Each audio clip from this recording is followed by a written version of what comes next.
Hello বন্ধুরা, আজকে তোমাদের সাথে শেয়ার করব কাতলা মাছের কালিয়া রেসিপি। খুব কম সময়ে কীভাবে সুস্বাদু একটা কাতলা মাছের কালিয়া রান্না করা যায় সেই রেসিপিটা শেয়ার করব। দেখো, রান্না যখন শুরু করলে অনেক রান্নাই পড়ে যায়, সেটাকেও সময় মতন ম্যানেজ করতে হয়। এই জন্য এই রান্নাগুলো ফলো করো। তোমাদের কিন্তু খুব এই চ্যানেলটাকে পেজটাকে ফলো করলে আমি কিন্তু খুব কম সময় রান্না দেখাই বেশিরভাগটায়। তোমাদের এতে রান্নার সময়টা কমে আসবে। কাতলা মাছ আনার পর, যে কোনো মাছ আনার পরে একটু ভিনিগার জলে ধুয়ে রাখলে তাহলে আঁশটানের গন্ধটা চলে যায়। আর তা না পারা হালকা উষ্ণ গরম জলে হালকা উষ্ণ গরম 5-7 মিনিটের মধ্যে রাখবে, নুন দিয়ে রাখবে, এবং সেটা মাছের গায়ে নুন ঢুকবে এবং খেতেও সুস্বাদু হবে মাছগুলো, আর ঢেকুরও উঠবে না।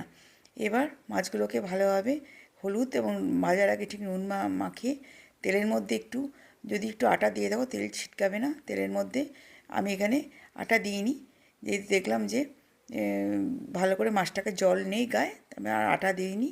ওই জন্যে তেল ছেটানোর ভয় ছিল না। এবার সর্ষের তেলে রান্নাটা করে সর্ষের তেলের মধ্যে গোটা জিরে, শুকনো লঙ্কা, আদা বেশ খানিকটা বেটে দিয়ে কষানোর পরে তার মধ্যে দিয়ে দিলাম পেঁয়াজ বাটা,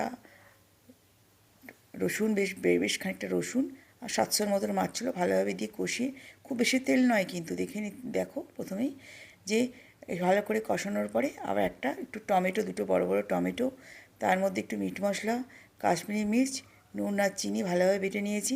আর একদিকে হলুদ, ধনে গুঁড়ো, জিরে গুঁড়ো, আর এখানে 1 চামচের মতো মৌরি, সব ভালোভাবে বেটে একটু গরম জলও রেডি করে রেখেছিলাম, ফুটে গেলে দিয়ে দেবো। এইসব বাটাগুলো আমি যখন অন্য রান্না করছিলাম সেগুলোতে রেডি করে নিলাম। আর তোমরা আর একটু বলতে ভুলে গেছি, ধনে গুঁড়ো, জিরে গুঁড়োর মধ্যে আমি একটু গরম মশলাও বেটে নিয়েছিলাম। একটু কাঁচা লঙ্কা দিলাম।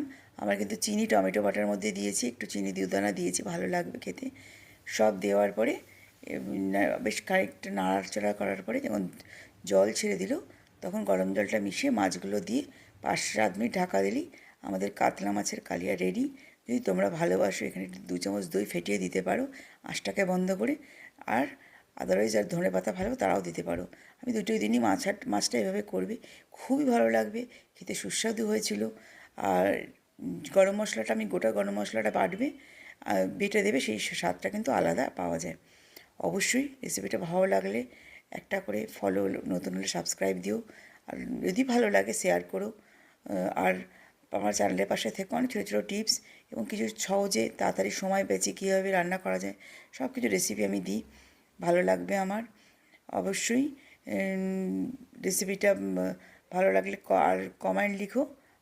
আর যদি রান্নাটা তোমাদের ভালো লাগে করে খেও, এবং ভালো থেকো, সুস্থ থেকো। সময় কিন্তু অমূল্য, সময় নষ্ট করা চলবে, অনেক রান্না জমা পড়ে যায়, তাই না? একটা রান্না করতে গিয়ে অনেক রান্না জমা পড়ে যায়। ভাবলাম এখানে সব মাছগুলো দেবো না, লাস্টে এত সুন্দর গন্ধ বেরোচ্ছিলো, সব মাছগুলোই দিয়ে দিলাম, একটু রেখেও খাওয়া যাবে, তাই না? দেখো, হয়ে গেল বেশ সুস্বাদু একটা পদ। পরিবারের জন্যও আনন্দ লাগবে, আর সবাই ভালো বলবে খেয়ে, কিন্তু এই রেসিপিটা খারাপ হবে না। আর কালারটা দেখো, অসাধারণ রেসিপিটা হয়েছিল। অবশ্যই এই রেসিপিটা, আমার অনুরোধ, কাতলা মাছ তো অনেকের বাড়িতেই আসে, অনেকেই খেতে ভালোবাসে, অবশ্যই রান্না করে খাও।